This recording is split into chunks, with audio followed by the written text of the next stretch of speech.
नमस्कार दोस्तों, मैं बालन सिंह स्वागत करता हूं कानपुर एजुकेशन हब पर। यदि आप लोगों ने अभी तक चैनल को सब्सक्राइब नहीं किया है तो कृपया जल्द से जल्द सब्सक्राइब करें तथा ज़्यादा से ज़्यादा लाइक, शेयर और कमेंट करते रहें। धन्यवाद। चलिए चलते हैं अपने टॉपिक की ओर। तो आज का अपना टॉपिक है मौलिक कर्तव्य यानी कि फंडामेंटल ड्यूटी। आज का अपना टॉपिक है मौलिक कर्तव्य यानी कि फंडामेंटल ड्यूटी। तो जिस समय भारत का संविधान बनकर तैयार हुआ था उस समय मौलिक कर्तव्यों को भारतीय संविधान में शामिल नहीं किया गया था। तो अब बात आती है कि मौलिक कर्तव्य भारतीय संविधान में आए कहां से। तो मौलिक कर्तव्यों को भारतीय संविधान में संशोधन के माध्यम से जोड़ा गया। मौलिक कर्तव्यों को भारतीय संविधान में संशोधन के माध्यम से जोड़ा गया। तो किस संशोधन के माध्यम से जोड़ा गया? तो मौलिक कर्तव्यों को भारतीय संविधान में 42वां संविधान संशोधन अधिनियम 1976 के माध्यम से जोड़ा गया और मौलिक कर्तव्यों को भारतीय संविधान के भाग 4 का तथा अनुच्छेद 51 का के अंतर्गत सम्मिलित किया गया था। इसके अंतर्गत 10 मूल कर्तव्य जोड़े गए थे। तो अब बात करते हैं मौलिक कर्तव्य यानी कि मूल कर्तव्य की। तो मूल कर्तव्य का प्रावधान सोवियत संघ से लिया गया है। मूल कर्तव्य का प्रावधान कहां से लिया गया? तो मूल कर्तव्य का प्रावधान सोवियत संघ से लिया गया है। और जिस समय मूल कर्तव्य भारतीय संविधान में जोड़े गए उस समय भारत के प्रधानमंत्री कौन थे? तो जिस समय मौलिक कर्तव्य यानी कि फंडामेंटल ड्यूटी भारतीय संविधान में जोड़े गए उस समय भारत की प्रधानमंत्री इंदिरा गांधी थी। उस समय भारत की प्रधानमंत्री इंदिरा गांधी थी। और किस परिस्थिति में मौलिक कर्तव्यों को भारतीय संविधान में जोड़ा गया? तो राष्ट्रीय आपात की स्थिति में। राष्ट्रीय आपात की स्थिति में मौलिक कर्तव्यों को भारतीय संविधान में जोड़ा गया। अब बात करें किस समिति की सिफारिश पर मौलिक कर्तव्य भारतीय संविधान के अंतर्गत सम्मिलित किए गए? तो स्वर्ण सिंह समिति की सिफारिश पर मौलिक कर्तव्यों को भारतीय संविधान में सम्मिलित किया गया। स्वर्ण सिंह समिति की सिफारिश पर मौलिक कर्तव्यों को भारतीय संविधान में सम्मिलित किया गया और मौलिक कर्तव्यों को 42वां संविधान संशोधन 1976 के माध्यम से जोड़ा गया। मौलिक कर्तव्यों को 42वां संविधान संशोधन अधिनियम 1976 के माध्यम से जोड़ा गया और मूल कर्तव्यों को संविधान के भाग 4 का तथा अनुच्छेद 51 का में सम्मिलित किया गया और इसके अंतर्गत 10 मूल कर्तव्य जोड़े गए थे तथा इसके अंतर्गत 10 मूल कर्तव्य जोड़े गए थे। 86वां संविधान संशोधन अधिनियम 2002 के माध्यम से शिक्षा का मूल कर्तव्य। 86वां संविधान संशोधन अधिनियम 2002 के माध्यम से शिक्षा का मूल कर्तव्य जोड़ा गया था। तो अब वर्तमान समय में मूल कर्तव्यों की जो संख्या हो गई है वह 11 हो गई है। अब बात करते हैं, अभी जो हमने बात की प्रारंभ में भारतीय संविधान के अंतर्गत मूल कर्तव्यों का उपबंध नहीं किया गया था, परंतु इंदिरा गांधी के समय में राष्ट्रीय आपात के दौरान स्वर्ण सिंह समिति की सिफारिश पर 42वें संविधान संशोधन अधिनियम 1976 के माध्यम से संविधान के भाग 4 का तथा अनुच्छेद 51 के का में 10 मूल कर्तव्य जोड़े गए। क्या प्रारंभ में भारतीय संविधान में मूल कर्तव्यों का उपबंध नहीं किया गया था।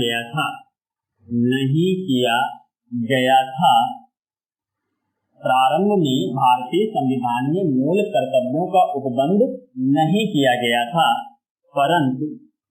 परंतु इंदिरा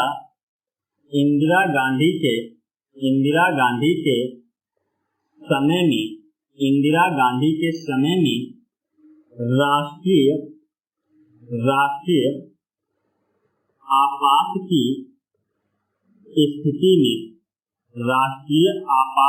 स्थिति में सरदार स्वर्ण सिंह सरदार स्वर्ण सिंह समिति की सिफारिश पर सरदार स्वर्ण सिंह समिति की सिफारिश पर 42वें संविधान संशोधन 42वें संविधान संशोधन अधिनियम 42वें संविधान संशोधन अधिनियम 1976 के माध्यम से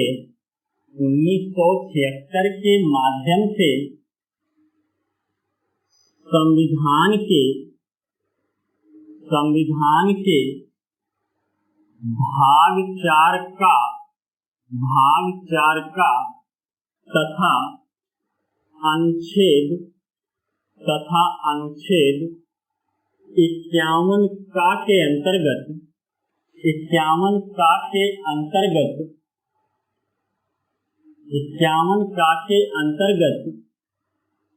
10 मूल कर्तव्य भारतीय संविधान में जोड़े गए। क्या प्रारंभ में भारतीय संविधान में मूल कर्तव्यों का उपबंध नहीं किया गया था, परंतु इंदिरा गांधी के समय में राष्ट्रीय आपात की स्थिति में सरदार स्वर्ण सिंह समिति की सिफारिश पर 42वें संविधान संशोधन अधिनियम 1976 के माध्यम से संविधान के भाग 4 के का तथा अनुच्छेद 51 का में 10 मूल कर्तव्य भारतीय संविधान में जोड़े गए। अब बात करें मूल कर्तव्यों का प्रावधान कहाँ से लिया गया है, तो मूल कर्तव्यों का प्रावधान भारत ने सोवियत संघ से ग्रहण किया है। क्या मूल कर्तव्यों का प्रावधान भारत ने सोवियत संघ से ग्रहण किया है। मूल कर्तव्यों का प्रावधान भारत ने सोवियत संघ से ग्रहण किया है। वहीं यदि बात करते हैं आगे, तो 86वां संविधान संशोधन अधिनियम 2002 के माध्यम से यह प्रावधान किया गया था कि 6 से 14 वर्ष के बालकों के लिए माता पिता तथा अभिभावकों का यह दायित्व होगा कि उन्हें शिक्षा प्रदान करें। क्या 86वां संविधान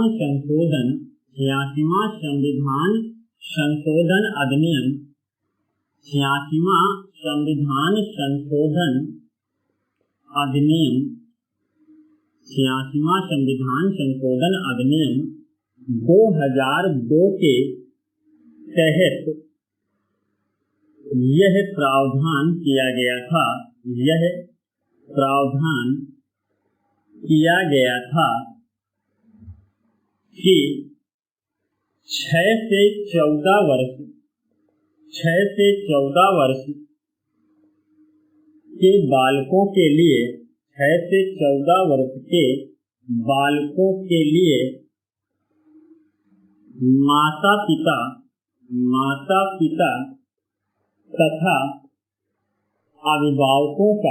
माता पिता तथा अभिभावकों का यह दायित्व बनता है कि वह उन्हें शिक्षा प्रदान करें। क्या 86वां संविधान संशोधन अधिनियम 2002 के तहत यह प्रावधान किया गया कि 6 से 14 वर्ष के बालकों के लिए माता पिता तथा अभिभावकों का यह दायित्व बनता है कि वह उन्हें शिक्षा प्रदान करें। वह उन्हें क्या करें? शिक्षा प्रदान करें। तो वर्तमान समय में देखें तो वर्तमान में मूल कर्तव्यों की जो संख्या हो गई है वह 11 हो गई है। वर्तमान में मूल कर्तव्यों की संख्या 11 है। वर्तमान में मूल कर्तव्यों की संख्या कितनी है? तो वर्तमान में मूल कर्तव्यों की जो संख्या है वह 11 है। वर्तमान समय में मूल कर्तव्यों की संख्या कितनी है? 11 है। तो 86वां संविधान संशोधन अधिनियम 2002 के तहत यह प्रावधान किया गया कि 6 से 14 वर्ष के बालकों के लिए माता पिता तथा अभिभावकों का यह दायित्व होगा कि वह उन्हें शिक्षा प्रदान करें। इस प्रकार वर्तमान समय में 11 मूल कर्तव्य हैं। वहीं अगली बात करते हैं तो मूल कर्तव्यों का जो प्रावधान है वह केवल भारतीय नागरिकों के लिए है, विदेशी नागरिकों के लिए मूल कर्तव्यों का प्रावधान नहीं है। क्या? मूल कर्तव्यों का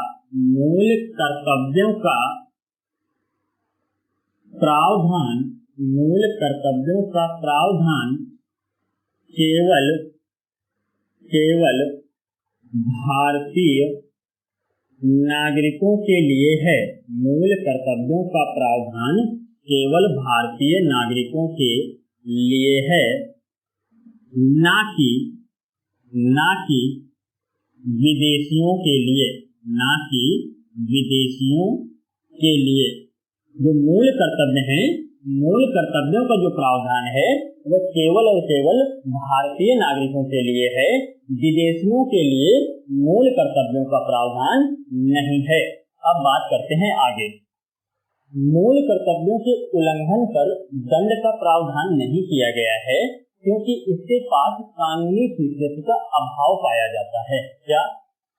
मूल अधिकारों के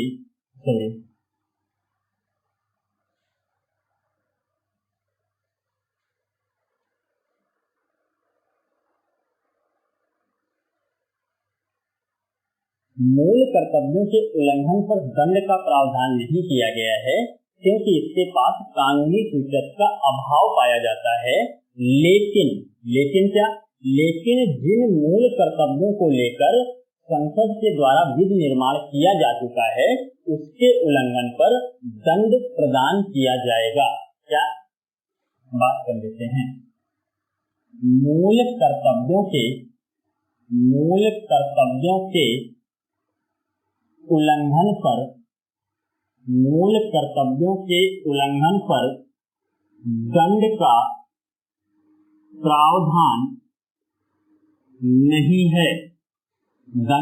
प्रावधान नहीं है, परंतु जिन मूल कर्तव्यों को लेकर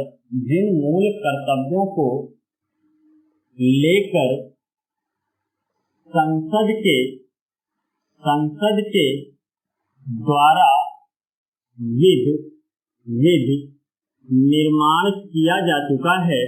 विधि निर्माण किया जा चुका है, उनके उल्लंघन पर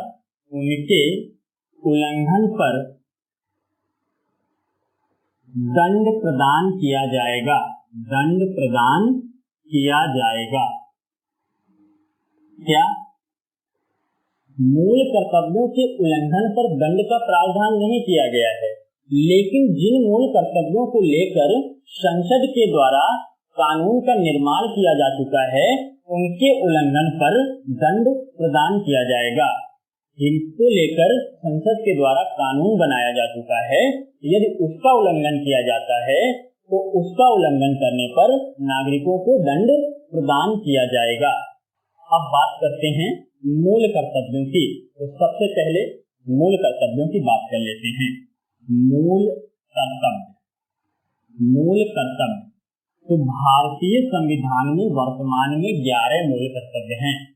भारतीय संविधान में वर्तमान में 11 मूल कर्तव्य हैं। तो सबसे पहले बात करें पहले मूल कर्तव्य की। पहला मूल कर्तव्य क्या है? तो पहला मूल कर्तव्य हो जाता है संविधान का पालन करें और संविधान के आदर्शों, संस्थाओं, राष्ट्रधन, राष्ट्रध्वज, राष्ट्रगान आदि का आदर करें। क्या? संविधान का पालन करें, संविधान का पालन करें,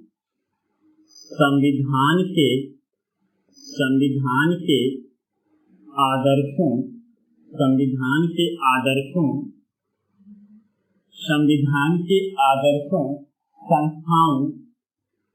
संस्थाओं, राष्ट्रध्वज तथा राष्ट्रगान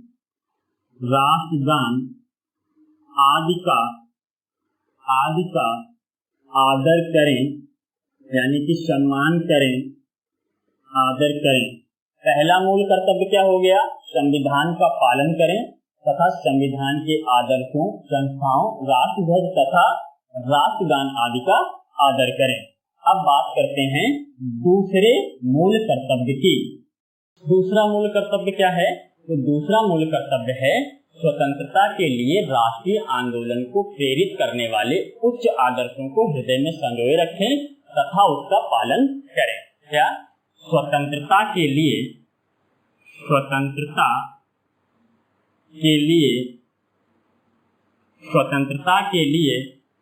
राष्ट्रीय आंदोलन को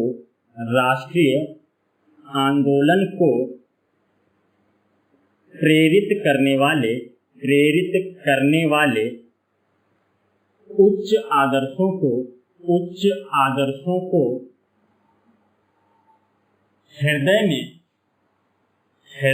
को हृदय में संजोए रखें तथा उसका पालन करें। दूसरा मूल कर्तव्य क्या हो जाता है? तो दूसरा मूल कर्तव्य हो जाता है स्वतंत्रता के लिए राष्ट्रीय आंदोलन को प्रेरित करने वाले उच्च आदर्शों को हृदय में संजोए रखें तथा उसका पालन करें। वहीं तीसरा मूल कर्तव्य क्या होगा? तो तीसरा मूल कर्तव्य हो जाता है भारत की एकता, अखंडता तथा संप्रभुता की रक्षा करें तथा उसे अक्षुण्ण रखें। क्या? भारत की एकता, अखंडता तथा संप्रभुता की रक्षा करें। तीसरा मूल कर्तव्य क्या हो जाता है? भारत की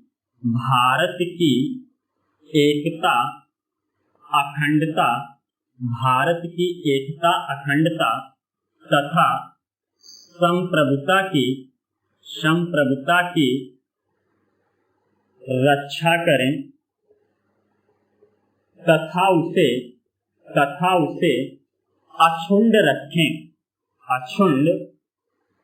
अक्षुण्ण रखें।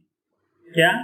तीसरा मूल कर्तव्य है भारत की एकता, अखंडता तथा संप्रभुता की रक्षा करें तथा उसे अक्षुण्ण रखें।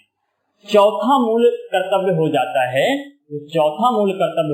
है देश की रक्षा करें, आह्वान किए जाने पर देश की सेवा करें।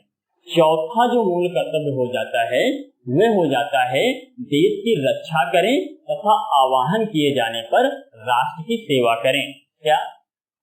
चौथा मूल कर्तव्य क्या है? देश की रक्षा करें तथा आह्वान किए जाने पर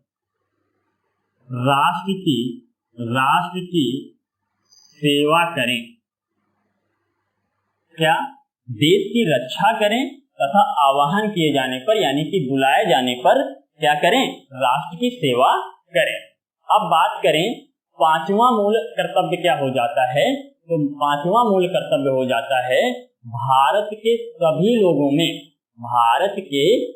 लोगों में समरसता और समान भ्रातृत्व की भावना का निर्माण करें। भारत के सभी लोगों में समरसता और समान भ्रातृत्व की भावना का निर्माण करें, जो धर्म, भाषा तथा प्रदेश सभी प्रकार के भेदभाव से परे हो।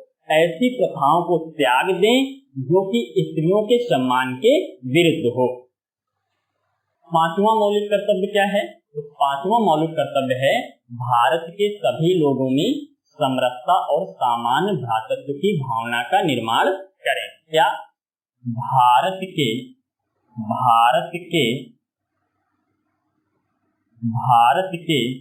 सभी लोगों में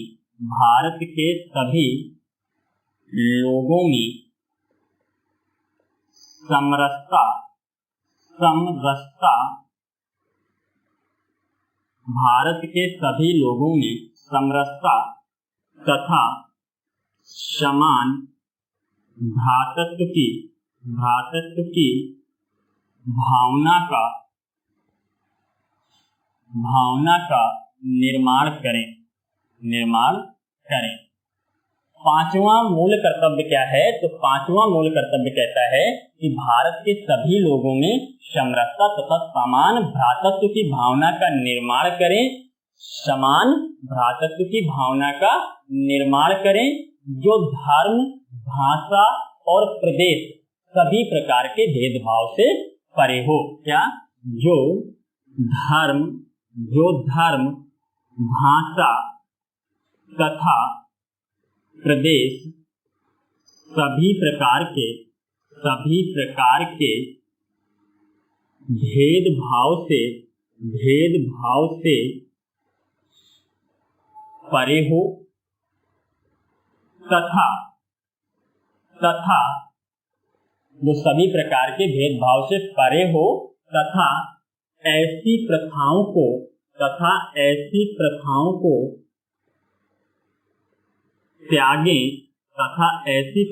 को त्यागें जो स्त्रियों के सम्मान के विरुद्ध हो। पांचवा मौलिक कर्तव्य क्या है? तो पांचवा मौलिक कर्तव्य है भारत के सभी लोगों में समरसता तथा समान भ्रातृत्व की भावना का निर्माण करें, जो धर्म, भाषा तथा प्रदेश सभी प्रकार के भेदभाव से परे हो तथा ऐसी प्रथाओं को त्याग दें जो कि स्त्रियों के सम्मान के विरुद्ध हो। वहीं बात करते हैं छठवां मौलिक कर्तव्य क्या है। तो छठवां मौलिक कर्तव्य क्या है? तो छठवां मौलिक कर्तव्य कहता है हमारी सामाजिक संस्कृति और गौरवशाली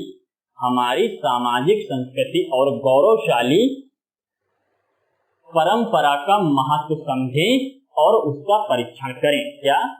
छठवां मौलिक कर्तव्य क्या कहता है? छठवां मौलिक कर्तव्य कहता है कि हमारी सामाजिक संस्कृति और गौरवशाली परंपरा को समझें तथा उसका परीक्षण करें। क्या? हमारी सांस्कृतिक,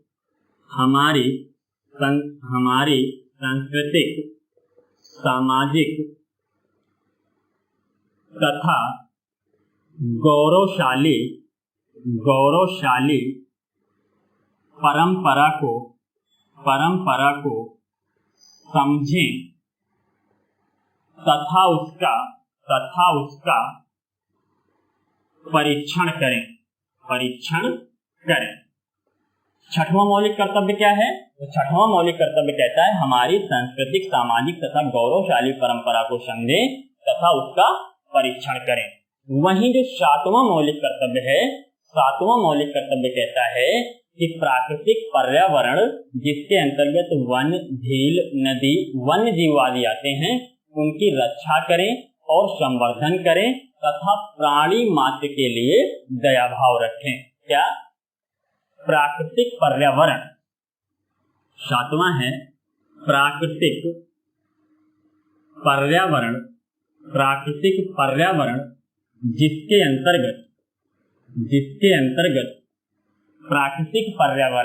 जिसके अंतर्गत वन, झील और वन्य जीव आदि आते हैं, जिसके अंतर्गत वन, झील एवं वन्य जीव आदि आते हैं।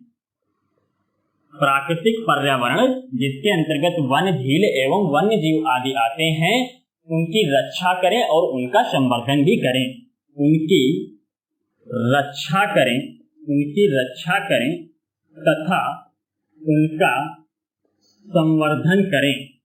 उनका संवर्धन करें तथा प्राणी मात्र प्राणी मात्र के लिए दया भाव रखें, दया भाव रखें। क्या? सातवां जो मौलिक कर्तव्य है वह कहता है प्राकृतिक पर्यावरण जिसके अंतर्गत वन, झील एवं वन्य जीव आदि आते हैं उनकी रक्षा करें तथा उनका संवर्धन करें तथा प्राणी मात्र के लिए दया भाव रखें।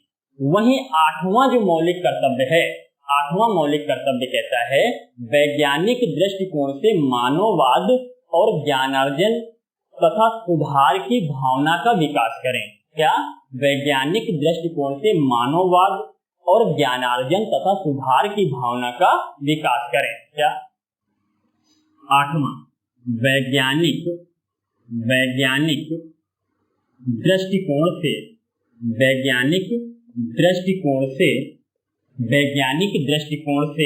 मानववाद और ज्ञानार्जन प्राकृतिक दृष्टिकोण से मानववाद और ज्ञानार्जन तथा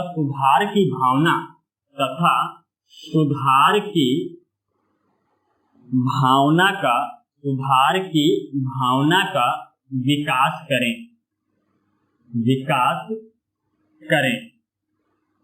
आठवां मौलिक कर्तव्य क्या हो जाता है? तो आठवां मौलिक कर्तव्य हो जाता है वैज्ञानिक दृष्टिकोण से मानववाद और ज्ञानार्जन तथा सुधार की भावना का विकास करें। अब बात करें नौवां मौलिक कर्तव्य क्या होगा। तो अब बात करते हैं अगले मौलिक कर्तव्य की। तो अगला मौलिक कर्तव्य हो जाता है सार्वजनिक संपत्ति को सुरक्षित रखें और हिंसा से दूर रहें।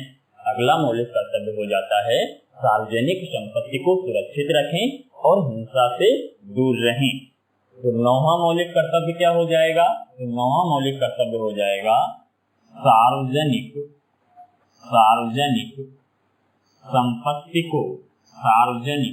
संपत्ति को सुरक्षित रखें तथा हिंसा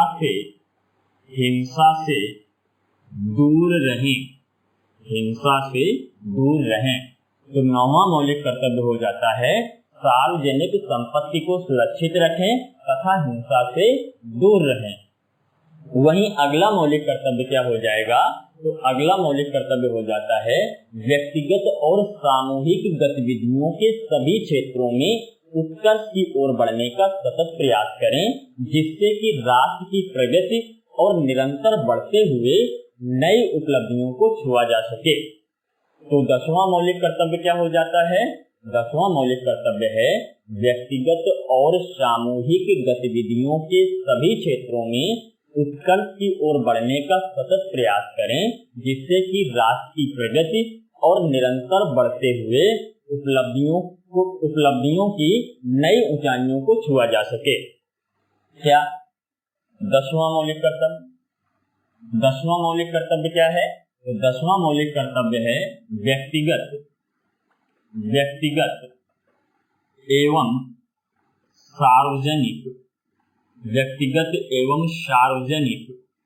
गतिविधियों व्यक्तिगत एवं सार्वजनिक गतिविधियों के सभी क्षेत्रों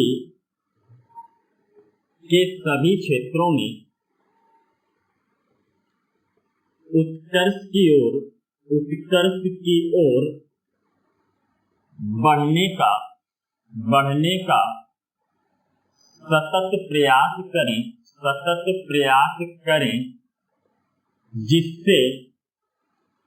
जिससे क्या?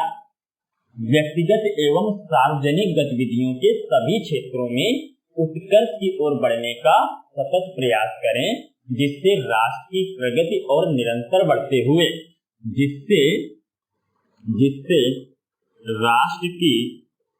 राष्ट्र की प्रगति एवं निरंतर बढ़ते हुए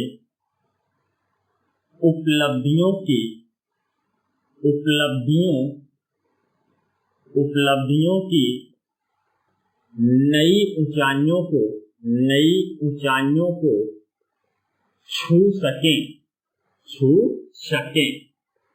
क्या 10वां मौलिक कर्तव्य हो जाता है व्यक्तिगत एवं सार्वजनिक गतिविधियों के सभी क्षेत्रों में उत्कर्ष की ओर बढ़ने का सतत प्रयास करें, जिससे कि राष्ट्र की प्रगति एवं निरंतर बढ़ते हुए नई ऊंचाइयों को छुआ जा सके, उपलब्धियों की नई ऊंचाइयों को छुआ जा सके। वहीं अगला जो 11वां मौलिक कर्तव्य है वह क्या हो जाता है? तो 11वां मौलिक कर्तव्य प्रारंभ में नहीं जोड़ा गया था। इसे 86वें संविधान संशोधन 2002 के माध्यम से जोड़ा गया। इसके तहत क्या प्रावधान किया गया? तो इसके तहत प्रावधान किया गया कि 6 से 14 वर्ष तक की आयु के बीच के अपने बच्चों को शिक्षा के अवसर उपलब्ध कराएं। तो इसमें क्या प्रावधान है? 11वां मौलिक कर्तव्य क्या है? 6 से 14 वर्ष तक के अपने बच्चों को 6 से 14 वर्ष तक के अपने बच्चों को शिक्षा के अवसर उपलब्ध कराना। तो 11वां मौलिक कर्तव्य क्या है? 6 से 14 वर्ष तक के अपने बच्चों को क्या करना? शिक्षा के अवसर उपलब्ध कराना। ये 11वां मौलिक कर्तव्य है। ये प्रारंभ में नहीं जोड़ा गया था। 42वें संविधान संशोधन अधिनियम 1976 के तहत इसको नहीं जोड़ा गया था, ये बाद में जोड़ा गया। ये 86वें संविधान संशोधन 2002 के तहत जोड़ा गया। तो क्या इसे 86वां संविधान संशोधन अधिनियम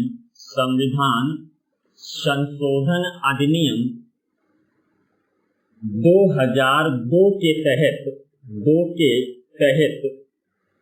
जोड़ा गया। इसे कब जोड़ा गया? तो इसे 86वां संविधान संशोधन अधिनियम 2002 के तहत जोड़ा गया। अब बात कर लेते हैं हम लोग शासन की। शासन कैसे चलता है? शासन, हेडिंग डाल लीजिए, शासन।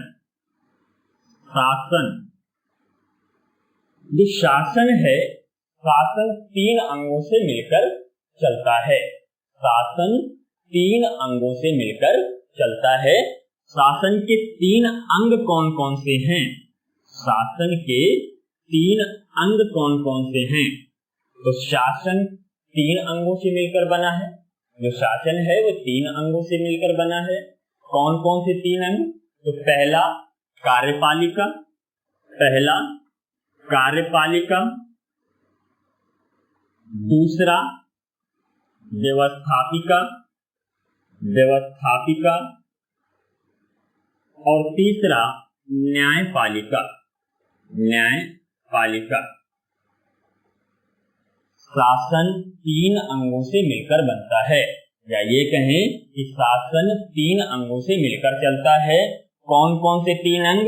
कार्यपालिका, व्यवस्थापिका तथा न्यायपालिका। अब कार्यपालिका का क्या कार्य है? तो कार्यपालिका का कार्य होता है कानूनों को पारित करना तथा शासन को संचालित करना। कार्यपालिका का क्या कार्य है? तो कार्यपालिका का कार्य होता है कानूनों को पारित करना तथा शासन को संचालित करना। ठीक है, क्या है कार्यपालिका का कार्य? कार्यपालिका का कार्य है कानूनों को पारित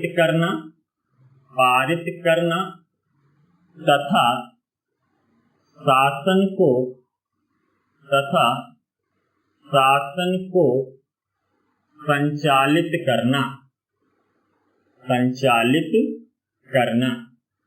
कार्यपालिका का क्या कार्य हो जाता है? तो कार्यपालिका का कार्य है कानूनों को पारित करना तथा शासन को संचालित करना, और इसके अंतर्गत राष्ट्रपति, उपराष्ट्रपति, प्रधानमंत्री, मंत्रिपरिषद तथा महान्यायवादी को सम्मिलित किया जाता है।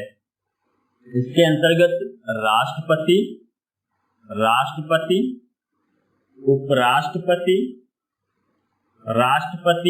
उपराष्ट्रपति प्रधानमंत्री